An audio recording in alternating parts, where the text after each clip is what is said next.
Hi guys, morning time mga dito pa ta sa Maynila ani, no? Katong bulan sa kuan nga ning uli akong mga pamilya diri sa Cebu. So ako na lang nabilin dito. Sumingaw kayo pag uli na ko nabag-uhan ko sa kuan. Nawa na akong anak, ng asawa. Kung bayaw kay nang uli naman sila diri. Mo to nga nakauna-una ko nga mo apas mo uli na lang ko diri sa kuan ug balik.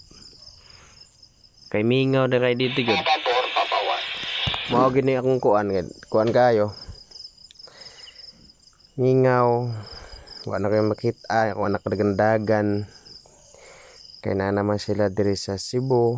So naka-decision ko nga muuli na lang pod. Kay para mausa na lang among gasto. Lingo-lingo ko makita na anak dako pog tiyan na ni guys. Nawa. Gabundong lang ang tiyan.